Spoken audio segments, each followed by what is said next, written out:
अस्सलाम वालेकुम दोस्तों।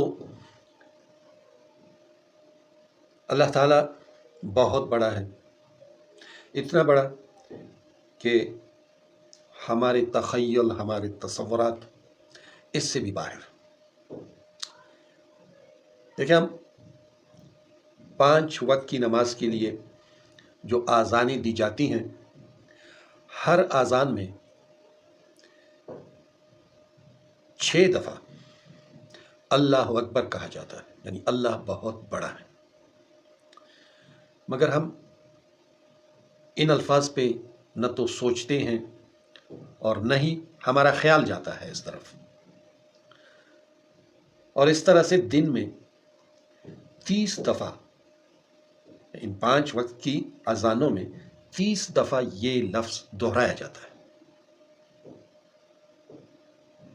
और फिर 5 वक्त की नमाजों में हम सुबह से लेकर के इशा तक, अगर हम सुन्नत, मुअक्कदा और फ़र्ज़ और वाजिब, इन नमाज़ों को अगर हम गिनती कर लें तो हम दिन में ये नमाज़ें पढ़ते हुए 161 बार हम ये लफ्ज़ दोहराते हैं, अल्लाह अकबर, अल्लाह अकबर, अल्लाह अकबर। उठते हुए, बैठते हुए, रकू में जाते हुए हम ये लफ्ज़ दोहराते रहते हैं, पढ़ते रहते हैं।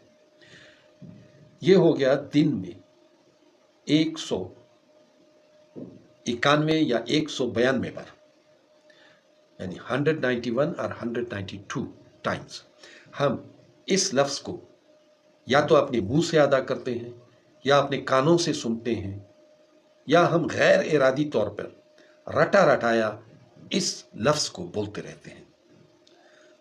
मगर इस लफ्ज़ की तह तक हम जाने की कोशिश ही नहीं करते कि ये जो लफ्ज़ हम कह रहे हैं, इस लफ्ज़ का मतलब क्या है।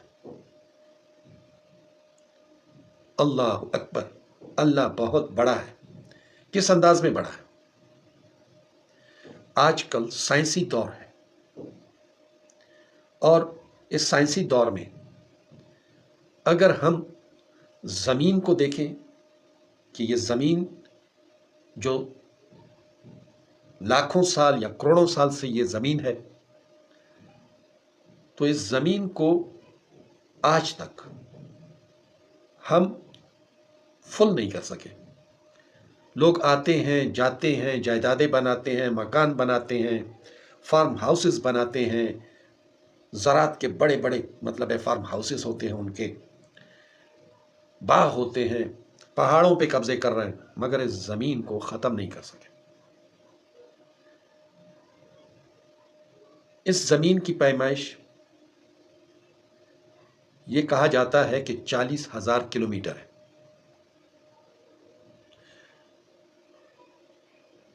और ये किसने पैदा की है? उस अल्लाह ने पैदा की है। यह हमारा अकीदा है, बैसियत मुसलमान, यह हमारा अकीदा है कि ज़मीन और आसमान ये सब अल्लाह ताला ने पैदा किया। और हम अगर इस ज़मीन के ऊपर पहले आसमान को देखें तो इस आसमान की पैमाइश कितनी होगी हमें नहीं मालूम। इसकी पैमाइश आज तक हमारे सामने नहीं आई। साइंसदानों ने सूरज की पैमाइश कर ली, चांद की पैमाइश कर ली, सितारों की पैमाइश कर ली। ये सूरज कहा जाता है कि अगर इस ज़मीन को माया बनाया जाए, यानी पानी की हालत में इसको तब्दील कर दिया जाए, इस ज़मीन के हुजूम को, तो ये 13 लाख ज़मीनें इस सूरज में आती हैं। और अगर इसे ऐसी ठोस हालत में सूरज में समाया जाए तो तकरीबन 9 लाख के करीब ज़मीनें इस सूरज में आती हैं। तो ये सूरज कितना बड़ा हो गया? यानी ज़मीन से तकरीबन 9 लाख से लेकर के 13 लाख गुना ये सूरज बड़ा हो गया। मगर इस आसमान में इस सूरज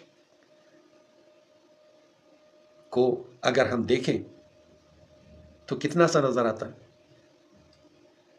इस तरह से ایسے ایسے ستارے ہیں، سیارے نہیں ستارے، کہ اس میں اربھا سورج سما سکتے ہیں، یہ بھی دریافت ہو چکے ہیں۔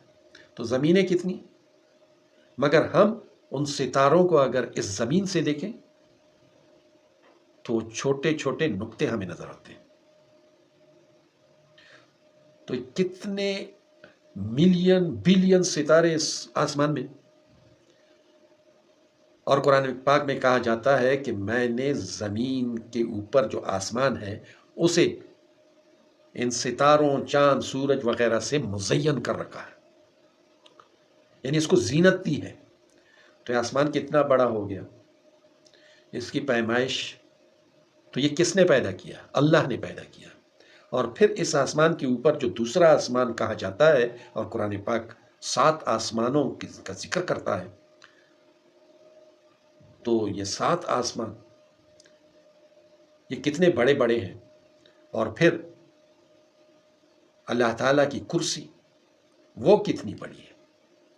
وسع کرسی السماوات والارض، یعنی اللہ تعالیٰ کی جو ایک کرسی ہے، اس کے اندر یہ سارے آسمان اور زمینیں اور جو کچھ اس میں ہے وہ اس میں سمویا ہوا ہے۔ تو اللہ تعالیٰ کی کبریائی کیا ہے، اللہ تعالیٰ کی بڑائی کیا ہے، وہ ہمارے تصور میں ہے کیسے ہے، کس انداز میں؟ ہم اگر اس کے سامنے کھڑے ہوتے ہیں تو اللہ اکبر کہہ کر کے ہمارے دل میں اللہ تعالیٰ کی بڑائی آتی ہے، اللہ تعالیٰ کی ہیبت قائم ہوتی ہے، اللہ تعالیٰ کا خوف قائم ہوتا ہے۔ کیا ہمیں کچھ محسوس ہوتا ہے؟ جس دن ہمیں یہ محسوس ہونا شروع ہوا تو سمجھ لیں کہ ہمارا اللہ تعالیٰ پہ ایمان اور یقین آنا شروع ہو گیا۔ دوستو، اللہ کرے کہ یہ ایمان اور یقین ہمارے دلوں میں قائم ہو جائے، اللہ تعالیٰ کی بڑائی ہمارے دلوں میں آ جائے اور ہم اللہ تعالیٰ کو پہچاننے لگیں۔